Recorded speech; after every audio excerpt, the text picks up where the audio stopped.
কেমন আছো বলো? বিচ্ছি ভালো লাগছে। বিচ্ছি ভালো লাগছে। জীবনে কিছু পাগলামি দরকার আছে, কি বলো? অবশ্যই। কিছু জীবনের কিছু ট্যুর, কিছু ঘোরা, কিছু ভালো সময় কাটানো আসলে 0 টাকা। আসলে তো এই যে যেমন ধরো, এই যে বৃষ্টিতে ভেজা অথবা পরন্ত বিকেলে বের হয়ে যাওয়া, বাহ বাহ বাহ। এইগুলো টাকা লাগে না, কিন্তু দুঃখের ব্যাপার হচ্ছে মানে বের হওয়ার পরে বৃষ্টি কমে গেছে। এগুলো অনেক মনে থাকবে, জ্বর হওয়ার পরে আরো বেশি মনে থাকবে। যাই হোক, জ্বর ঠান্ডা কনসিডারেবল, কারণ যে ভালো সময়টুকু আসলে উপহার পাই জীবন থেকে, অ্যাস্থেটিক ছবি তোলা হচ্ছে।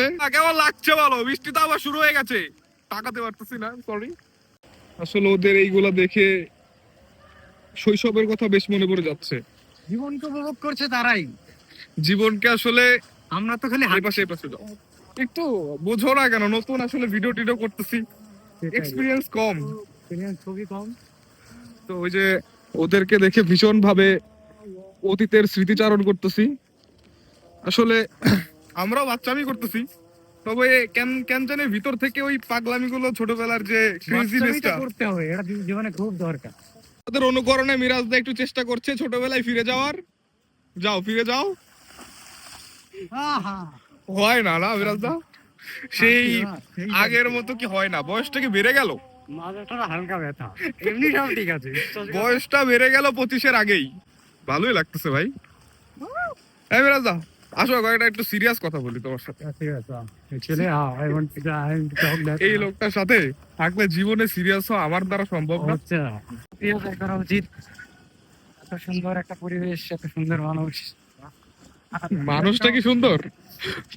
প্রকৃতি সুন্দর নিঃসন্দেহ। আল্লাহ আল্লাহ তাআলার সৃষ্টি ভালোই সুন্দর। আল্লাহ সুন্দর করে সৃষ্টি করেছে, তবে আমরা আমাদেরকে নষ্ট করেছি। আর ভীষণ দাদা, ভীষণ খুশিতে পাগল হয়ে গেছি, এত সুন্দর একটা পরিবেশ। আলহামদুলিল্লাহ, আলহামদুলিল্লাহ।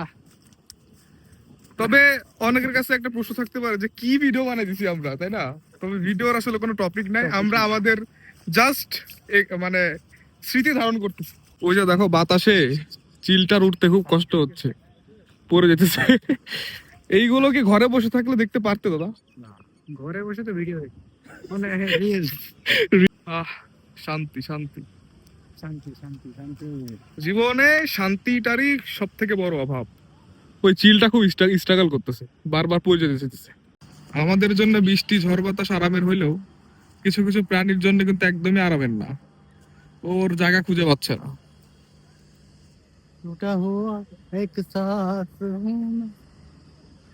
ওই যে আরেকজন খাবার নিয়ে যাচ্ছে তার বাসায়, ওর মুখে কিন্তু খাবার। আসলে আমরা যে না খেয়ে এলাম, আমরা তো না খেয়ে থাকবো, না খেয়ে আল্লাহ তাআলাই রাখে, আবার খেয়েও থাকি। প্রয়োজনের থেকে আবার কত বেশিও তো খাই। কাফারা দিতে হবে না কিছু জিনিসের? অবশ্যই। আল্লাহ তাআলা যতটুকু নিজেকে রাখছে, এক চুল বেশি খাইতেও পারবা না, এক চুল বেশি নিতেও পারবা না। যা আছে আলহামদুলিল্লাহ। এত সুন্দর ঘাসে পানিতে ভেজা পা ভেজাচ্ছি বহুকাল পর। আসলে এই কংক্রিটের শহরে জুতা পরতে পরতে পাটা কেমন যেন ফর্সা হয়ে গেছে বেশি, না? এত ফর্সা ছিল না আগে পা। আর তোমাকে একটা সচক্ষে একটা জিনিস দেখাই, দেখবা। এই যে যেমন ধরো, আমরা একটু শান্তির খোঁজে আমাদের তথাকথিত বাসস্থান ছেড়ে আমরা বের হয়ে পড়েছি আর কি। তবে তুমি কি জানো, এই যে আল্লাহ সৃষ্টির মধ্যে এমন অনেক কিছু আছে যারা মানে এই সুন্দর বৃষ্টির মধ্যে তারা ঘরহীন। একটা প্রমাণ দেখো সামনাসামনি। ওরা কোথায় যাবে না আছে ওদের ঠিকানা। এই ঝড় বাতাসে ওদের শান্তির ঘর হয়তো ভেঙে গেছে। ওরা নিশ্চয় আমাদের মতো এইভাবে এনজয় করতেছে না, তাই না? কি বলো?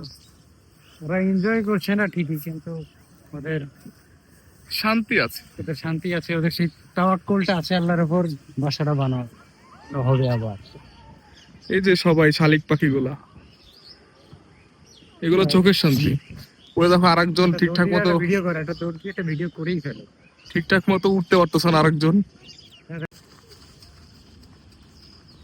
দাদা, শালিক তো উড়ে যায়, তোমার সাথে বন্ধুত্ব করে না।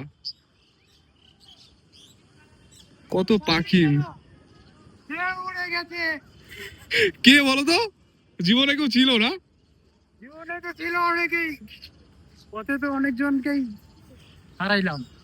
মাশাআল্লাহ, আমি শুধু পাখিগুলো দেখতেছি রে। মাশাআল্লাহ।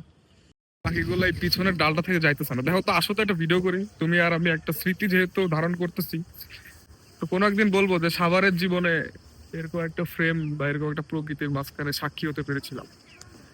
যাই না পাখিগুলো দেখা যাচ্ছে কিনা, তবে নাইস। এই যে যেমন ঘাসগুলো দিয়ে আবৃত গর্তগুলো উপরে দেখা যাচ্ছে না, হয়তো বা আমাদের জীবনটাও এমন আবৃত করে রাখছে আমাদের কিছু প্রিয় মানুষ। তো অনেকে জীবনের সব থেকে প্রিয় মানুষগুলোরই হয়তো অবহেলা করি আমরা, তাই না? যারা আমাদের জীবনটাকে সুন্দর করে গুছায় নিতে হেল্প করছে, ভালো রাখছে, আল্লাহ তাআলার নিয়ামতের মাধ্যম হিসেবে কাজ করতেছে। আমাদের বাবা মা, তাদের জন্য এক আকাশ সমান পরিমাণ দোয়া। বলতে আমরা এই যে প্রকৃতি বিলাস করতে বের হইছি, প্রকৃতি উপভোগ করতে, আলহামদুলিল্লাহ। তবে মজার ব্যাপার হচ্ছে মিরাজদা তার ফোন লুকায় রাখছে ওখানে, আর চশমাটা, স্রেফ চশমাটা রাখতেও খুব ইনসিকিউরিটির মধ্যে পড়তেছিল, ভালো তাই না? কিছু একটা ভিডিও করবে বলেছিলে, আমার এগুলো কেন? ভালো কথাটা হচ্ছে, ভালো কথাটা হচ্ছে প্রকৃতি কি তোমার এই জিনিসগুলো কখনো ইনসিকিউরিটির মধ্যে ফেলতো? তবে ভালো মতো হয়তো গুছাই বলতে পারতেছি না, তবে সাধারণ মানুষ, তোমার আমার মতো মানুষই হয়তো এই ইনসিকিউরিটির কারণ। প্রকৃতি কিন্তু এটার কারণ না। যাই হোক, সুন্দর প্রকৃতি, সুন্দর বাতাস সুন্দর, মানুষ সুন্দর। মানুষ কি আদৌ সুন্দর? যাই হোক, খুবই গভীর প্রশ্ন। খুবই গভীর প্রশ্ন, মানুষ আদৌ কি সুন্দর কিনা। যাই হোক দাদা, বিদায় নিয়ে নাও, ভালো থাকবেন। তবে এতদিন মৃত মৃত লাগছিল, আজকে একটু জীবিত লাগছে।